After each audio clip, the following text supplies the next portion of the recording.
Nebraska Preps Postgame with Damon Benning and Jacob Padilla. I kind of just like how the big voice guy says Jacob Padilla. Welcome to the Nebraska Preps Postgame, talking hoops. I like how we changed the ball, right? It goes from football to basketball. That's Jacob Padilla. And I'm Old DB. Welcome, man. How you feeling? Feeling a lot better than I have recently. I'm looking forward to kind of getting back out there and seeing some basketball here after the holiday break we got coming up. Yeah, we get a little sample tomorrow, which will be Tuesday, considering we're shooting this on Monday. Did you like the seedings? It's interesting because it's early, but you have outside of some of the Lincoln teams, I think you have enough games played. Yeah. Everybody's played 4 or more games to kind of give you a good little aggregate. Yeah, and I think so. I mean, like you said, it's always tough early on. You're kind of having to project, and some of these guys live up to the kind of what you expect. Some don't, but just based on what we've seen so far, I think these teams are grouped pretty much into the right tiers with their seedings here for the Metro tournament. And then even what we've seen a little bit with the Hack tournament that came out here, I think they got those seedings pretty solid as well. Yeah, you want to start with the Hack tournament just to kind of give kind of the a general oversight? Yeah. Unfortunately, we've only got 1 or 2 games in for a lot of these teams, but we got Lincoln Pius the 10th starting out 2-0. Got that first win and then survived a grinder at Gretna with Sam Hoiberg game-winning 3. Tell you what. About 6 seconds left. Capping that game, like if you just would have asked me, I would have said the first one to 40. Yeah. Right? I mean, Gretna is they pack in that zone. They're going to force you to make shots. They're very methodical on offense.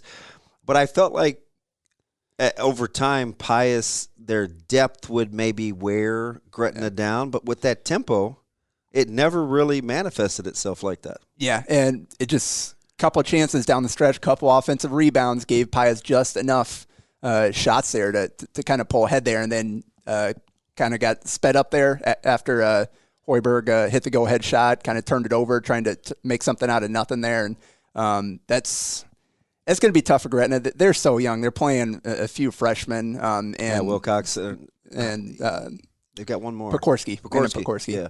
And you've got older players that haven't played in those roles. So you got a lot of kind of inexperience there for Gretna, but great coaching staff.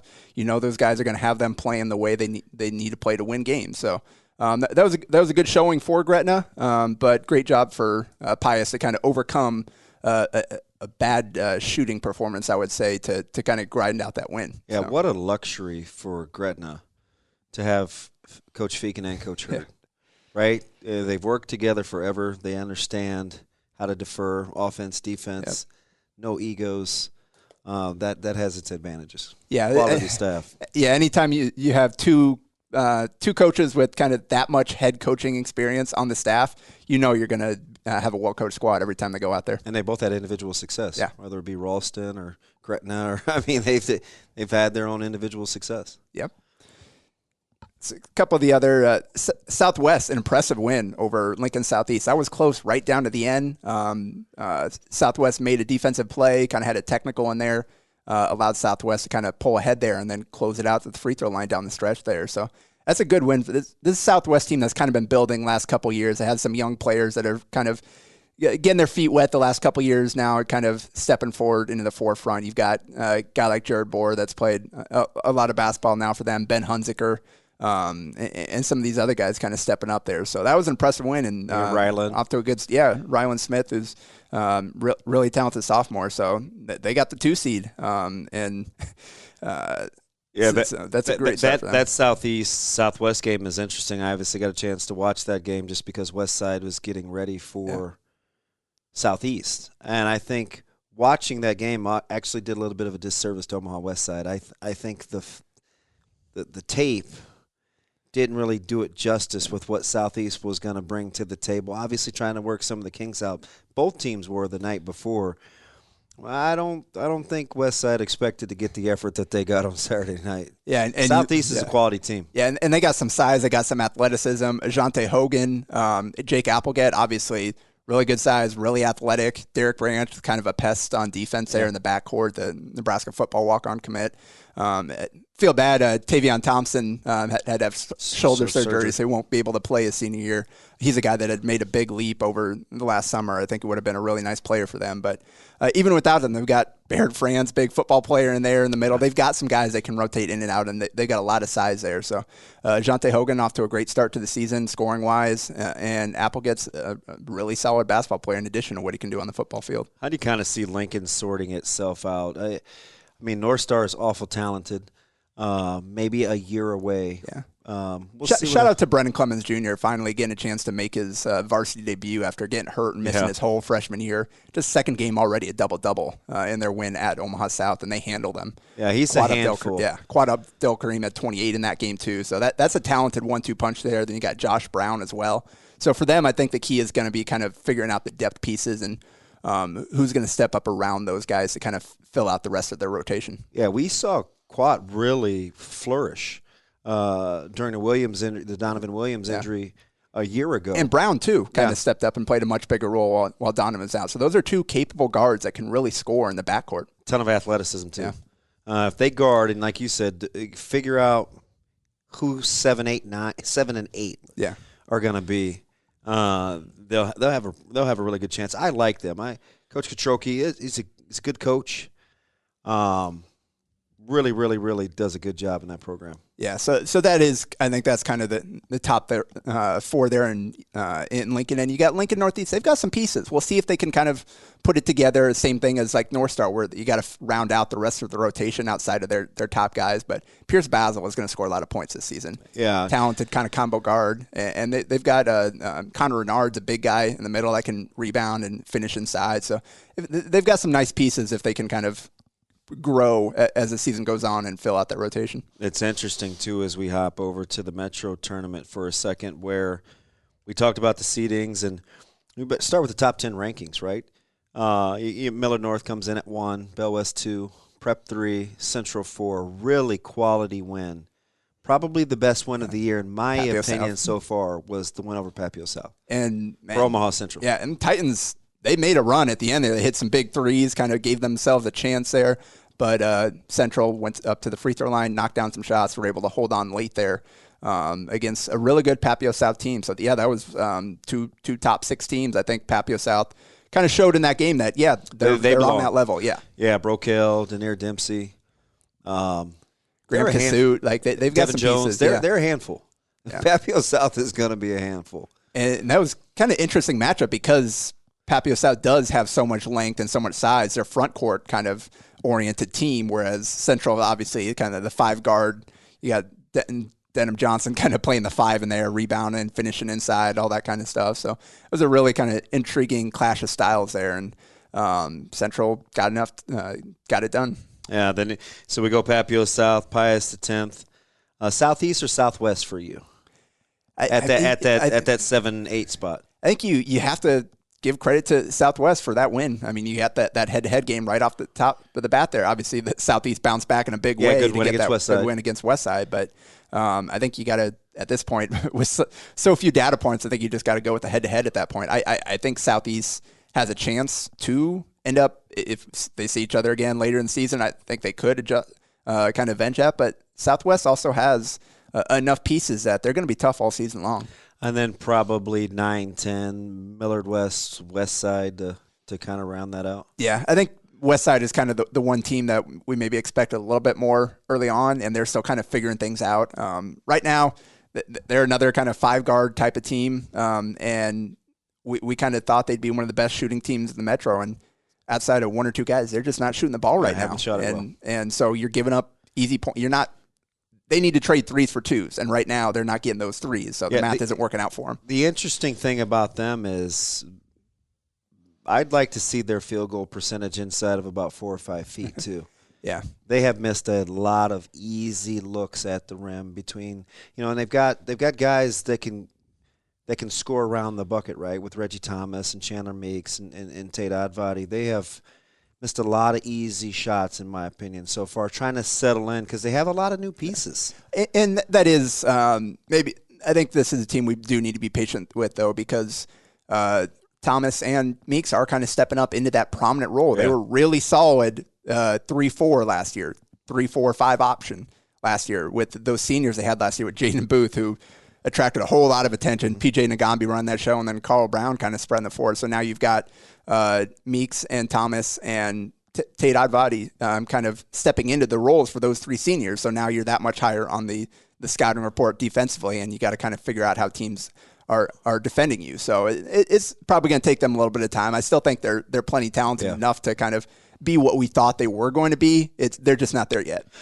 Let's start at the top with Millard North. Obviously, a gaudy 6-0 record, and they've shown the ability to defend a little bit, which may be scary for everybody else around the state, because when they dig in and guard, we know that they can go get buckets, right? When they dig in and guard, that's a different kind of basketball team. Well, and you kind of wondered how that would go, because last year they had Max Morrell at the rim, that kind of that last line of defense, that shot blocker, kind of that eraser. So you could just funnel everything to him, and he's blocking 3, 4, 5 shots a game. That's kind of what the strength of their defense was last year, where you just could not score inside the arc on them.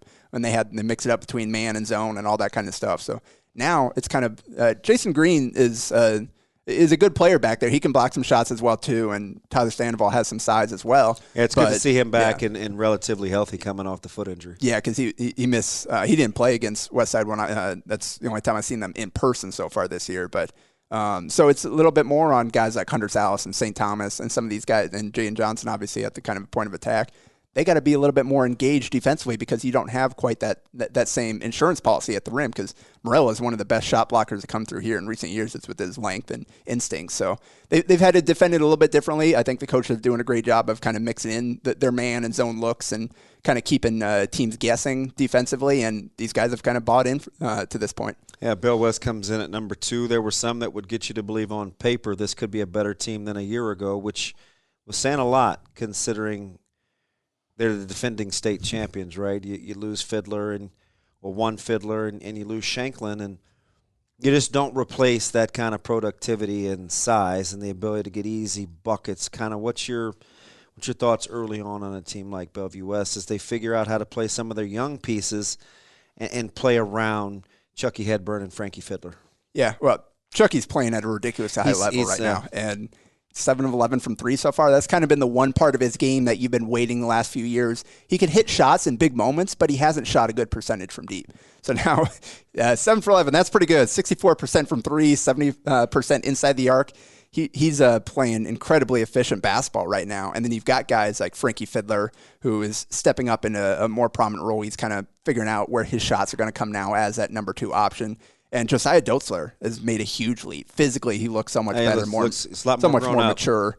And he's shooting the ball well as well. So you kind of got those guys stepping in. Then there'll be guys like William Kyle and Evan Inselman. And who I really Jackson like. Stewie. I like Kyle. He's, I think sometimes, he's got to defer. It's not quite his team yet, but he's got a lot of tools in the toolbox. Long, athletic, and he can go finish. So right now he just got set that ball screen, roll to the rim, catch and finish, kind of hang out in that dunker spot, let Chucky make plays for you.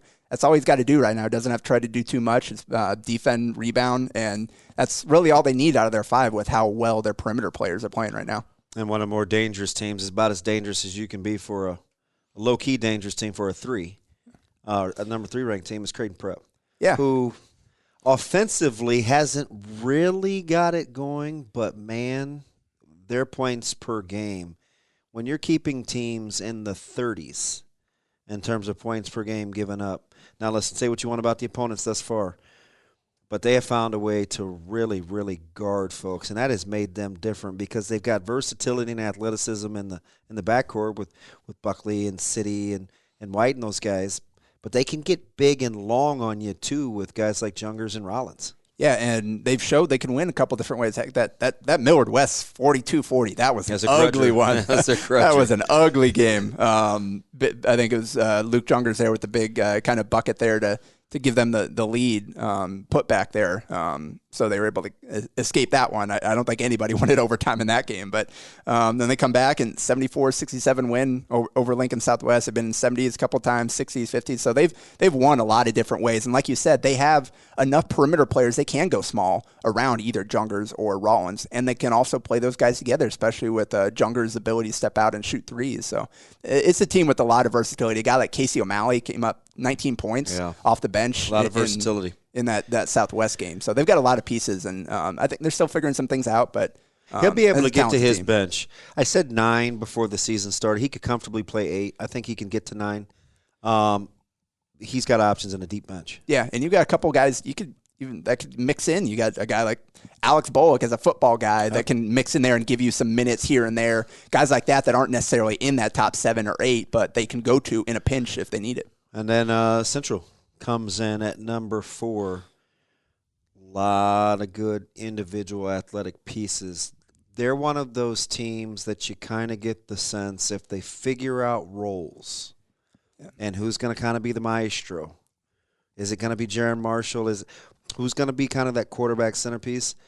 They've got some options. And that was kind of the one question. How would these pieces come together? You've got young guys that have kind of waited their chance that are stepping up in roles, and you've got these transfers as seniors coming in and kind of being the guys right away. And Faye Germany is a guy that has kind of been a role player the last couple of years, and now he's stepped up as one of those. And he's kind of their glue. Options. I think he's kind of their glue guy. Well, and that's guys like Faye and Denham are the guys that you need to survive playing small ball basketball. Guys that play bigger than they are, that crash the glass hard. That'll get after defensively and force turnovers, and they can go inside and finish as well. So you need guys like that can play bigger than their listed height if you're going to survive in the Metro playing 5 guards, and that's what they're doing right now. Yeah, Faye's one of those guys when he missed the early start of last year. When he came and started to really contribute for Central, is really pretty much started that run, and you put him around some of those other auxiliary pieces.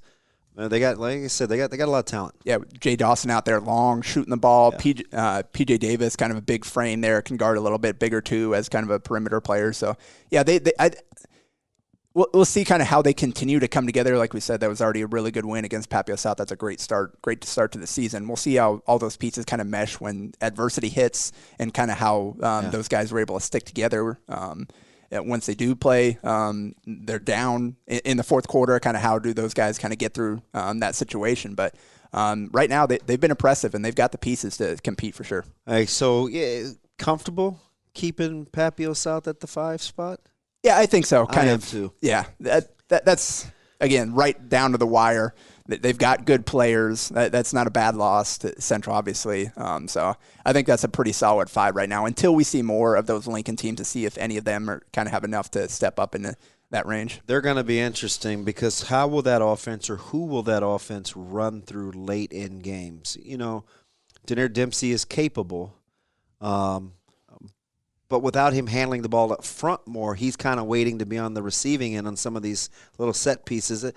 He's an interesting tool. And it did look that was kind of the one question, because it was Jared Matley who did like most of the ball handling for them. Everything. Yeah, so he was kind of that playmaker for them. Now you got Tyler Culp as kind of more of a role player stepping into that point guard role. So who is going to be able to create late game offense? And we did see Denier Dempsey kind of handling the ball and making plays late. I think it was him that got in there and dished out to both Dole in the corner for a really key 3 late. And then he hit a couple threes himself, and he's kind of handling the ball, taking shots out the dribble.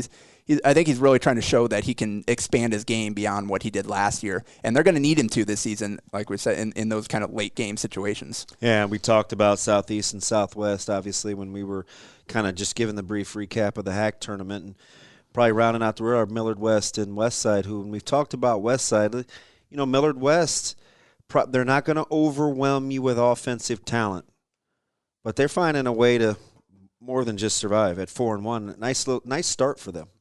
Yeah, and they got some nice pieces. Evan Meyersick, obviously, kind of kept him in it against Prep. Yeah, flipped over kind of his focus to football, but he was a really good basketball player growing up. He's still solid inside. Dominic Hum, Chase Holtman, they've got some guards they can mix in there. So they've got some interesting pieces. They showed against Prep that they can really grind out a tough one. Didn't end up coming out with the win there, but that was an impressive showing by them defensively. So, we'll see kind of coming up here, and they'll have a chance to kind of make some noise here in the Metro Tournament, kind of show what they've got. So far, you can go A or B, wherever you want. Whose start kind of has got you like, oh, I didn't really expect that, whether it's Papio, maybe a Millard South. I don't know, maybe you thought Millard South would struggle, but I thought offensively they would be better. They're in a little bit of flux. Maybe it's a team like Scott. 2 tough losses.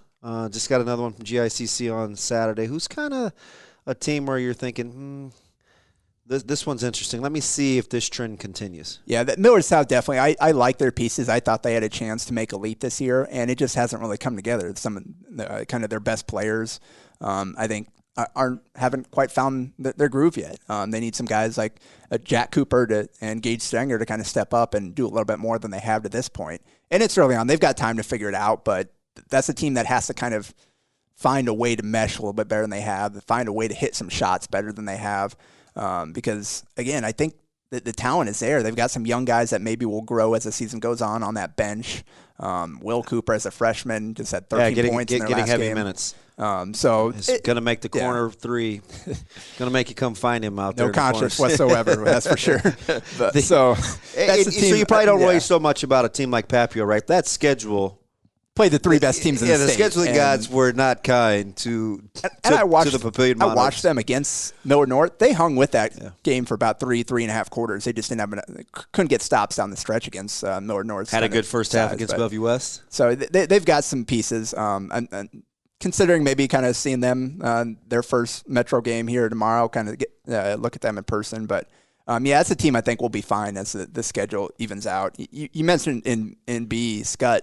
2 losses already. I was there at the season opener against Mount Michael, and they're tough. Yeah, that's a team that's kind of been building up to this moment, and they certainly look the part in B. Both them and Elkhorn have off to a great start so far this season. They got some really good pieces. How fantastic is Spooner?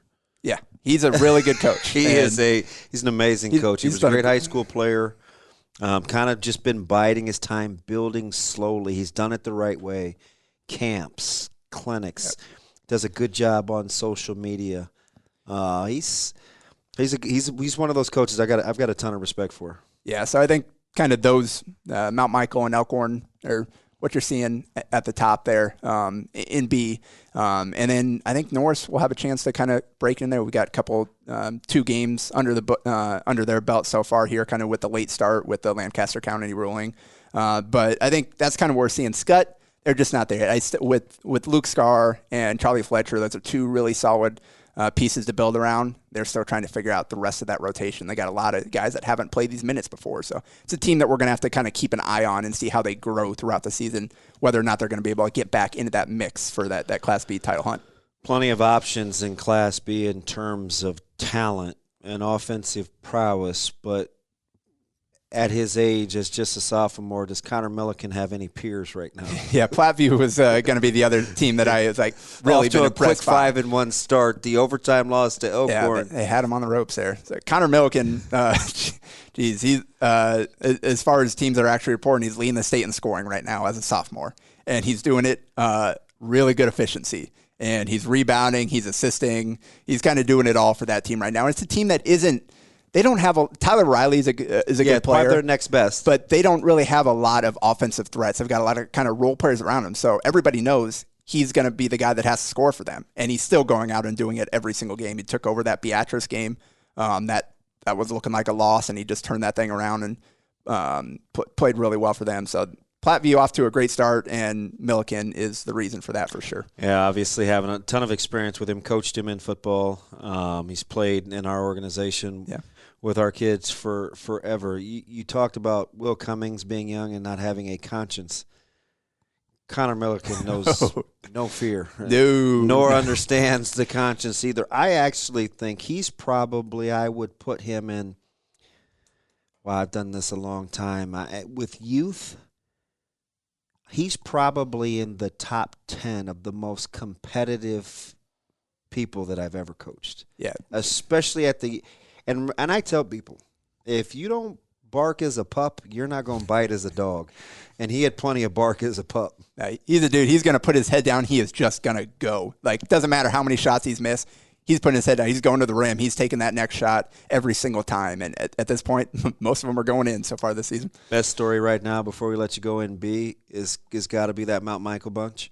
I mean, it's almost like the Mount. Listen, when I was in high school, Mount Michael was the place to be. And they were more than formidable. He may be building for the long haul. This doesn't appear to be a flash in the pan. He's doing it the right way. Yeah, he's built a great program out there, and this is kind of the group that has been building up the last 4 years. Some of these guys started as a freshman. Everybody in that rotation basically played as a freshman there at Mount Michael, and now they're all seniors. So they've got a chance to kind of end this story in a spectacular fashion here. Iron Lopez is a guy that I've known a long time. It's the gym rat. Yeah, absolutely. No wonder you have an affinity for him. A guy that stays in the gym like Jacob Padilla loves a guy like Lopez. I'm shocked. Yeah, so that's going to be a fun team to watch all season for sure. I'm glad they were able to kind of get back started again after their COVID pause, and hopefully they'll be able to kind of pick up where they left off. Well, speaking of which, we're just getting started on this basketball season. We'll take good care of you, all the insights, all the discussion. Anybody you want to know about, you let us know, and we'll take good care of you. That's Jacob Padilla. I'm Damon Benning. This is Nebraska Preps Postgame. See you next week. A Hurrdat Media Production.